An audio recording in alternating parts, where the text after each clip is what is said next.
কড়াই ভর্তি গরম তেলে সিঙ্গারা ভাজা হচ্ছে ইফতারিতে ৬,০০০ মানুষকে খাওয়াতে। বিশাল এই আয়োজনে খাবারের তালিকায় আরও থাকে সুজির পায়েস, ছোলা, চিড়া, ডিম সিদ্ধ, কলা ও খেজুর।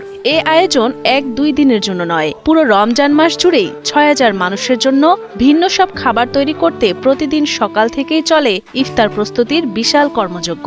একদল ব্যস্ত থাকেন সিঙ্গারা তৈরিতে, আরেক দল ব্যস্ত দুধ সংগ্রহ করে সুজির পায়েস বানাতে। এভাবেই সকলে মিলে ব্যস্ত সময় পার করেন ইফতারি তৈরি করতে। ১৭৫ কেজি ছোলা ভিজি দুধ আসলে দুধ জ্বালাইয়ে ফিন্নি তৈরি করতে হয়। ইফতারের আগ মুহূর্তে রোজাদারদের জন্য প্লেট ভর্তি খাবার সাজিয়ে রাখেন স্বেচ্ছাসেবকরা। রোজাদারদের সেবায় এখানে নিয়োজিত থাকেন প্রায় ৩০০ জন স্বেচ্ছাসেবক। আমরা সবাই এখানে স্বেচ্ছাসেবী হিসেবে আছি।